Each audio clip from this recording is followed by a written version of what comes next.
लिए बना रहे हैं, तो उनका स्टोरी भी था पर मुझे थोड़ा सा और यूनिक चाहिए था। तो फिर मैंने ऐसे ही एक दिन क्लाइमेट के ऊपर फिल्म लिखी, बट उनको कुछ स्क्रिप्ट में चेंजेस करने पड़े, तो उन्होंने फिर अलग से लिखी।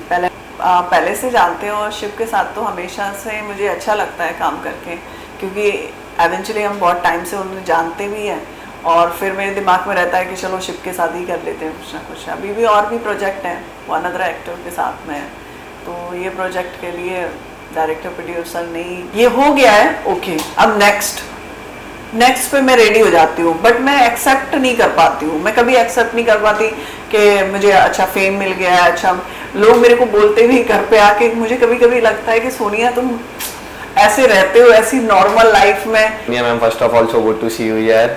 आज हम बात करेंगे आपकी नई फिल्म आ रही है द लास्ट ब्रेथ, उसके बारे में कुछ बताइए। काफ़ी इंटरेस्टिंग सा नाम है एंड नेचर के रिलेटेड है आई गेस कुछ, तो उसके बारे में थोड़ा बताइए।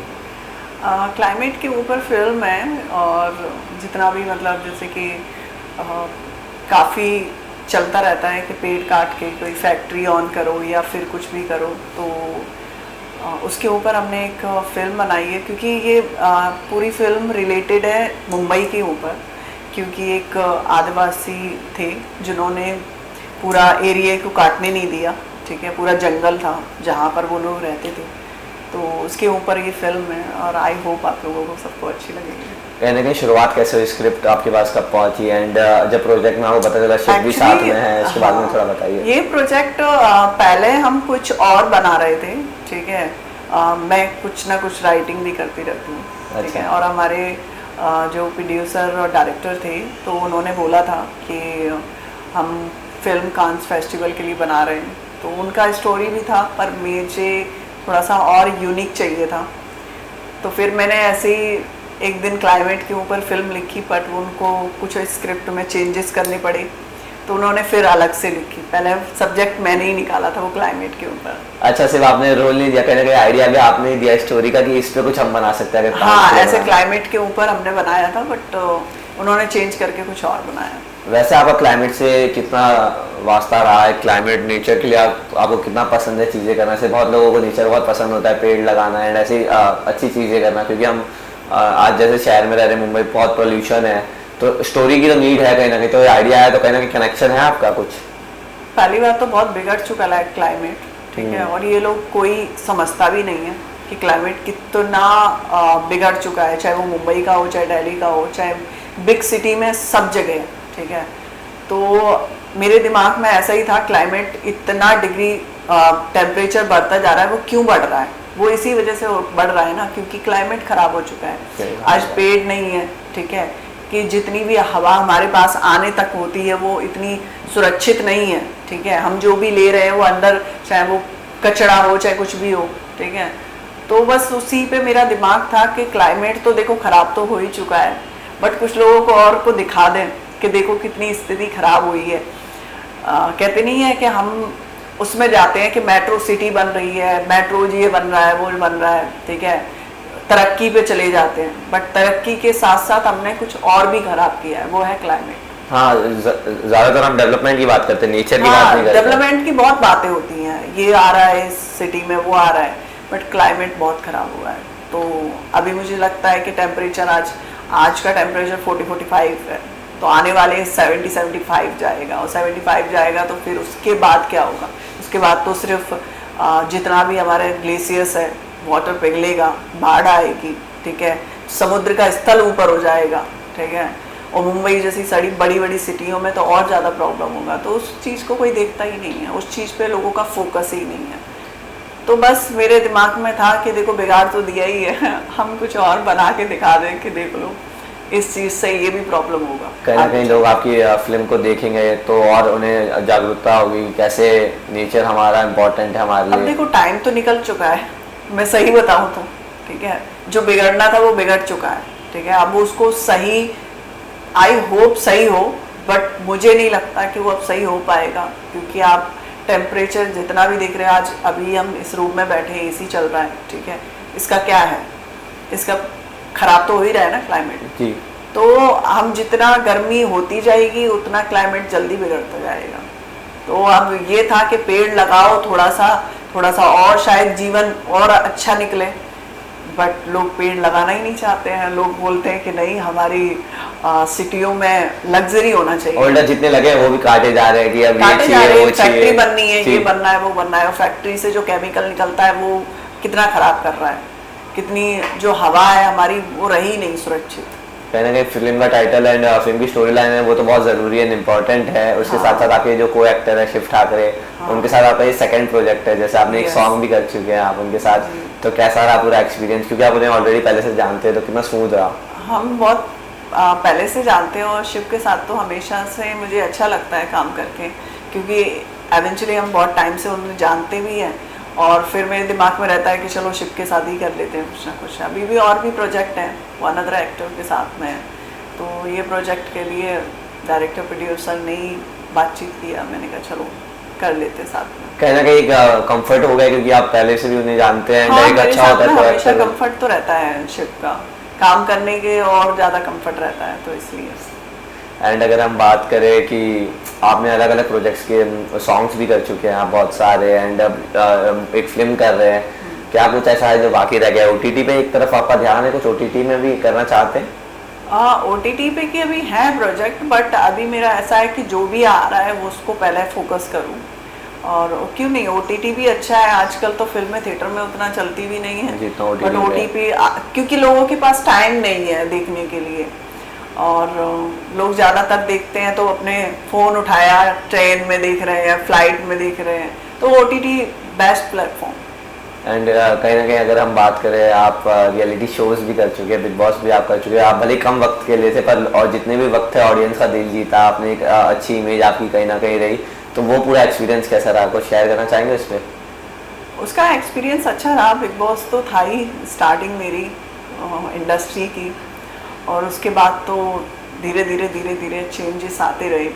हर कुछ आफ्टर बिग बॉस बहुत कुछ सिखाया ज़िंदगी में, तो अभी और भी सीख ही रही हूँ, लर्निंग चल रही है अपनी लाइफ। बट बिग बॉस से मैंने एक चीज़ देखी है, कई कंटेस्टेंट नाराज़ होकर निकलते कि कहीं ना कहीं है ना अनफेयर रहा या उनकी तरफ बायस थे, क्या कहते हैं, फेयर गेम नहीं रहा। तो आपको कभी ऐसा महसूस हुआ कि आपके तरफ ऐसा कुछ रहा? मैं ये सोचती हूँ कि हाँ, थोड़े दिन रहती और ज़्यादा तो और अच्छा कर सकती थी, बट जितने भी दिन रहते हैं, जितना भी टाइम रहती हूँ, मैं उस चीज़ को एक्सेप्ट करती हूँ कि क्यों किसी चीज़ को लिए ये बोलो कि मुझे आज ही सब कुछ मिल जाएगा, ठीक है। वो जब टाइम होगा तो वो और भी कुछ मिलेगा, और शायद उतना ही मेरा जर्नी था, और जल्दी हो गया तो शायद ये भी सोचती हूँ कि सही हुआ जल्दी निकल गए कभी कभी, क्योंकि मैं जिस तरह की हूँ, ठीक है, मैं फिर कोई अच्छे से नहीं मानता है तो मुझे समझाना भी आता है। अब मैं समझाती नहीं हूँ बिल्कुल भी अब मैं आनंद लेती हूँ, मैं कहती हूँ समझो खुद। कहीं ना कहीं एक रिलैक्स एटमोसफियर तो आपने अपने पीस ऑफ माइंड में चले चुके, बिल्कुल आराम से एकदम रिलैक्स रहते, ज़्यादा लोगों पे टेंशन नहीं लेना। ये कैसे नेचर ने, क्या कहते हैं, एक्सपीरियंसेस ने ऐसे सिखा दिया, बना दिया, या आप हमेशा से ऐसे रहे? जैसे कि एकदम काम और चीज़ों को जैसे है वैसे लेना, जैसे हुआ ठीक है, ओके, कोई ज़्यादा लोड नहीं लेना।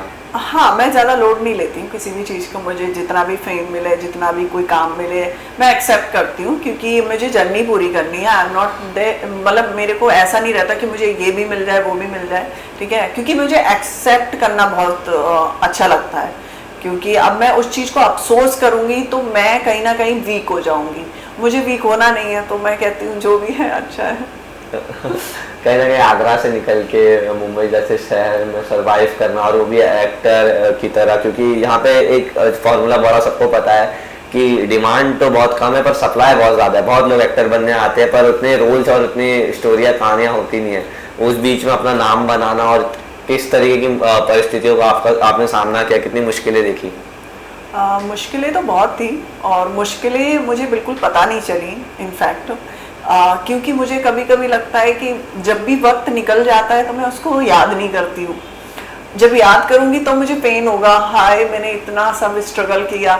मैं उस चीज़ को याद नहीं करती हूँ, मैं आनंद में लेती हूँ। मैं कहती हूँ, वो भी मैं देख के हंस रही होती हूँ, कभी भी मैं अपनी जर्नी को देख रही होती हूँ, मैं हंस रही होती हूँ, अच्छा मैं ये कर रही थी, मैं ये कर रही थी। बट स्ट्रगल सबकी लाइफ में होता है, उसको एक्सेप्ट करो और किसी पे ब्लेम मत करो।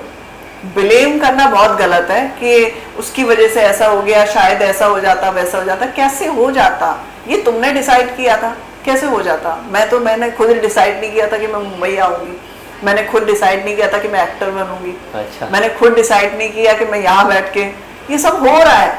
जब हो रहा है तो मैं उस चीज को आनंद क्यों नहीं ले रही? करियर के स्टार्ट में कभी आपने सोचा नहीं था कि आपको एक्टिंग करनी है? आपने क्या सोचा था? मैंने सिर्फ इतना सोचा था, जब मैं, मेरे फादर मेरे मतलब जॉब करते थे तो बस उनका फोकस था कि मैं भी काम करूं। मैंने कहा चलो ठीक है, काम कर लेती हूँ, ठीक है। उसके बाद मुझे जब सैलरी मिलने लगी तो मुझे अच्छा लगने लगा, क्योंकि मेरे फादर कम पैसे देते थे मुझे। तो मैं धीरे धीरे मैंने कहा चलो ये अच्छा है काम, ठीक है। एक्सेप्ट करती रही हूँ, मैं आनंद लेके रही। मैं कभी मेरा इतना बड़ा स्ट्रगल था लाइफ में, कभी कभी मेरे पास पैसे भी नहीं होते थे, तब भी मैंने वो वक्त निकाला है, तब भी मैं आनंद में घूम रही हूँ। तो मुझे लगता ही नहीं है कि मैंने स्ट्रगल किया है। मैं कहती हूँ जो भी हुआ है लाइफ में, जो भी मैंने अचीवमेंट किया है, वो भी हो गया है, मैंने कुछ एफर्ट्स नहीं लगाए। कहीं ना कहीं पीस ऑफ माइंड हमेशा रहा है, भले ही दिन अच्छे रहे खराब रहे, पर पीस ऑफ माइंड हमेशा आपके साथ रहा। हाँ, जो जाता है उसको भी मैं एक्सेप्ट करती हूँ, जो चीज़ आती है वो भी चीज़ें एक्सेप्ट करती हूँ, क्योंकि मैंने मन को स्थायी किया है। जब मन से इंसान परेशान होता है तो उसको दिखता है कि मेरे को ये हो जाए, मैं स्टार बन जाऊँ, मैं बहुत बड़ी बिजनेसमैन बन जाऊँ। मैंने एक्सेप्ट कर लिया है, जो हो रहा है वो भी क्या कम अच्छा हो रहा है। जी जरूर। अब जब आप देखते हैं, आपकी फैमिली जब देखती है कि आप इतनी सारी अच्छी पॉजिटिव चीजें कर रही है, अच्छे सॉन्ग्स आ रहे हैं, कहीं अच्छे प्रोजेक्ट्स आ रहे हैं, अभी तक मैंने अपने आप को ये माना ही नहीं है कि मैंने कुछ अचीवमेंट किया। अच्छा। क्योंकि जिस दिन मैं ये मानने लगूंगी कि मैंने बहुत कुछ कर लिया है तो डेफिनेटली मैं कुछ नहीं कर पाऊंगी। ये मैं हमेशा बोलती हूँ, अच्छा ये हो गया है, ओके, अब नेक्स्ट पे मैं रेडी हो जाती हूँ। बट मैं एक्सेप्ट नहीं कर पाती हूँ, मैं कभी एक्सेप्ट नहीं कर पाती कि मुझे अच्छा फेम मिल गया है। अच्छा, लोग मेरे को बोलते भी घर पे आके, मुझे कभी कभी लगता है कि सोनिया तुम ऐसे रहते हो, ऐसी नॉर्मल लाइफ में कभी लगता ही नहीं है। मैंने कहा यही तो बात है। अभी मैं मालदीव घूम रही थी तो वहां पे भी एंजॉय कर रही थी, बट लोगों को एक्सेप्ट नहीं हो रहा कि आप ऐसे भी रहते हो नॉर्मल तरीके से। मैं कहती हूँ मुझे लगता ही नहीं कि मैंने कुछ अचीवमेंट किया है। अभी तो जर्नी बाकी है, अभी क्या क्या करना है वो अभी मैं खुद नहीं तय करती हूँ, क्योंकि मैं तय करूँगी तो मैं लिमिटेड करूँगी, और ईश्वर जब तय करेगा वो ज़्यादा करेगा। तो मैं कहती हूँ जो करना है वो ईश्वर को ही करना है, मेरा जो कर्म है मैं करूँगी। कहीं ना कहीं बहुत कुछ करना है बाकी। ऐसा कुछ है जहन में जो कि ये करना है, मुझे इस तरीके का रोल करना है, इस तरीके के लोगों के साथ काम करना है, ऐसा कुछ है? अब सब छूट गया, पहले ये बहुत रहते थे मेरे। आफ्टर मतलब 2 साल पहले, ठीक है, मेरा दिमाग में हमेशा चलता रहता था मैं ये करूँगी वो करूँगी। अभी मेरे को लगता है कुछ नहीं, बस जो होना है वो होके रहेगा। आप बस एक्सेप्ट करो। सबसे मन क्यों कि लोगों का है ना, मन बहुत खराब हो चुका है, ठीक है, इंडस्ट्री में। सबसे ज़्यादा लोगों को रहता है कि मैं इस डायरेक्टर प्रोड्यूसर के साथ काम करूँगी तो ही मैं स्टार बन पाऊँगी, ठीक है। मैं कहती हूँ कि मैं घर पे बैठूँगी, जब भी कोई काम आएगा तो डेफिनेटली मैं करूँगी। तो आपका कोई ऐसे अब ये नहीं ड्रीम बुक कि इनके साथ काम करना है या इस तरीके का किरदार करना है, क्योंकि अब आप वो छोड़ चुके हैं? मैं छोड़ चुकी हूँ, क्योंकि मेरे अंदर वो रही नहीं है चीज़ें। क्यों? आफ्टर मेडिटेशन बिल्कुल भी नहीं रही। पहले बहुत सोचती थी कि ऐसा हो जाए वो सा, और जो सोचती थी वो होता भी था। अब मैं सोचती नहीं हूँ, अब मैं ये सोचती हूँ जो होगा वो अच्छा होगा। I am accept everything. कहीं ना कहीं मेडिटेशन आपकी लाइफ का एक बड़ा पार्ट रहा है, उस तरफ स्पिरिचुअली आप ज़्यादा कुछ समय से गए हैं। स्पिरिचुअल के बाद ये पता चला कि आपको छोड़ना नहीं है, एक्सेप्ट करना है, ठीक है। आपके साथ गलत हो रहा है, यू एक्सेप्ट। आपके साथ अच्छा हो रहा है, यू एक्सेप्ट। आप उस चीज को अफसोस करोगे, डिप्रेशन में जाओगे या कुछ करोगे तो आप प्रॉब्लम आएगा। मेरे घर जब मेरा स्पिरिचुअल पाथ चल रहा था तो डेफिनेटली मेरी फैमिली बहुत परेशान थी कि मेरे को मेंटली कुछ इशू हुआ है, ठीक है। और मैं सोच रही थी, मैंने कभी मैं बैठी क्यों, बट मैं उस चीज़ को भी बाद में मैं समझी कि नहीं, मैं इसलिए बैठी थी क्योंकि मुझे समझना था कि what is the meaning of spiritual, ठीक है। तो जब मैं स्पिरिचुअल को समझी, मैं बाहर निकली, मैं फिर से स्टैंड हो गई। कहीं ना कहीं ये तो बात रही, क्योंकि लोगों को सालों लग जाते हैं, ठीक है, इस चीज़ को समझने में कि स्पिरिचुअल है क्या। लोग दिन भर रात भर लगे रहते हैं, ठीक है। और मैं कह रही हूँ एक ही चीज़ है, कुछ है ही नहीं है। एक है ईश्वर के लिए प्रेम, और वही सब पूजा है, ठीक है, वही आपका सब ध्यान है, ठीक है। आप मन में कोई और को रख के आप छल कपट ये सब लेके सोच रहे हो और फिर बोल रहे ईश्वर मेरा सब ठीक हो जाए, तो कैसे ठीक हो जाएगा? पहले ईश्वर के लिए प्रेम तो है ही नहीं है आपको। इंडस्ट्री में कैसे लोग मिले, क्या आपको लगता है, कैसे आपका अनुभव कैसा रहा? क्या अच्छे लोग रहते हैं या फिर जो कहते कुछ और है और होते कुछ और है, इस तरीके का ज्यादा लोग मिले? मैं बोलूँ होते कुछ और है कहते कुछ और है, वो तो चलता ही रहता है, ठीक है, बट उस चीज को आप कैसे लेते हो वो बहुत महत्व है। आप उस चीज को, कोई मेरे को बोल रहा है कि नहीं मैं आपको बंसाली की फिल्म दिला दूंगा, ठीक है, तो मैं उसको सीरियस ले रही हूँ तो मैं फूल हूँ ना। जब मिलनी होगी तो मिल जाएगी, क्यों टाइम वेस्ट करना है उसके पीछे पीछे लग के। तो मुझे ऐसा लगता है कि कोई भी लड़की, जैसे लड़की हो या लड़का हो, ठीक है, मिसयूज होता है, वो एक्सपेक्टेशन की वजह से होता है कि उन लोगों को इतनी बड़ी एक्सपेक्टेशन है कि भाई मेरा ये हो जाएगा, उसके लिए फिर आप जो कुछ करना पड़े मैं करूंगी। मैं कहती हूँ मैं अपने शर्तों पे जीऊंगी, मैं नहीं झुकूंगी कि हाँ भाई कोई मेरे को बोलता भी है तो मैं सिर हिला देती हूँ, ओके वाह वेरी गुड। आपको ऐसे लालच दिए गए हैं कि ये प्रोजेक्ट चला देंगे, वो प्रोजेक्ट चला देंगे? जो चीज मुझे करनी थी ईश्वर ने मुझे और ज्यादा दिया है, ठीक है। कभी मुझे किसी चीज की मुंबई में प्रॉब्लम स्टार्टिंग में था, ठीक है, घर नहीं था, चीजें नहीं थी, आज मेरे पास सब कुछ है, ठीक है। आज भी मैं किसी की पागलों वाली हरकतों में आ रही हूँ तो सबसे बड़ी तो फूल मैं हूँ ना, तो मैं उसको क्यों बोलूंगी कि वो मेरे साथ ये कर गया। चीटिंग तो आपने खुद ने की ना अपने साथ में, कि तुमने जाने दिया अपने आप को। तो मैं बोलती हूँ कि अपने आप को, दिमाग को स्थायी करने की जरूरत है, अपने मन को स्थायी करने की जरूरत है। Beautifully side. कहीं ना कहीं अगर हम बात करें अब आपकी फिल्म की कांस जा रही है, बड़ी एक्सपेक्टेशंस होंगी, ऑडियंस से क्या कहेंगे, क्योंकि हर रोज कोई मूवी कांस नहीं जाती, बड़ा फिल्म फेस्टिवल है, अच्छा टॉपिक है, क्या कहेंगे ऑडियंस से? कांस फेस्टिवल के लिए मेरे लिए भी अचीवमेंट ही है कि, और मेरा ऐसा कुछ था नहीं जाने वाने का, बट लेटर आया बाकायदा, ठीक है। और मेरी सिस्टर और मेरी फैमिली बहुत फोर्स करती है सीरियसली। मैं उतना नहीं एफर्ट्स डालती हूँ बट वो बहुत डालते हैं, ठीक है। उनको ऐसा लगता है कि नहीं मैं बहुत कुछ कर सकती हूँ और मैं उठूँ, मैं जाऊँ। मैं मीटिंग के लिए भी मेरे को फोर्स किया करेंगी मेरी बहनें कि चल निकल कुछ कर, ठीक है, क्योंकि उन्हें पता है कि मैं बैठी हूँ, मैं फूल नहीं बन सकती, ठीक है। कुछ काम होगा तो डेफिनेटली सोनिया खड़ी हो जाएगी और वैसे होगा तो बस वहीं से टिरका देगी उसको, ठीक है। तो मेरी बहन का बहुत ज़्यादा मोटिव था कि नहीं आप करो। मैं कह रही थी क्या कांस में फेस्टिवल में जाना है, अभी तो स्टार्ट हुआ है, कुछ और आने दो। तो मेरी बहन ने बोला नहीं, अनाउंसमेंट अभी बाकी है और ये फिल्म तो आपको कांस के लिए आपको ऑफर दिया ही है, लेटर सब कुछ आया। तो मैंने कहा चलो ठीक है मैं जाऊंगी, आई होप मैं जाऊं। अभी टिकट हुई है, अभी पता नहीं है। नहीं आप जरूर मेरा माइंड बहुत खराब रहता है, कभी कभी मैं रूम में बैठी रहती हूँ और इवेंट चल रहा होगा। कहीं ना कहीं I will wish you luck for this film and thank you for having this conversation and बहुत अच्छा लगा आपसे बात करके, एक अनफिल्टर चैट हुई है एंड आगे के करियर के लिए आपके लिए wish you luck. Thank you so much. Thank you ma'am.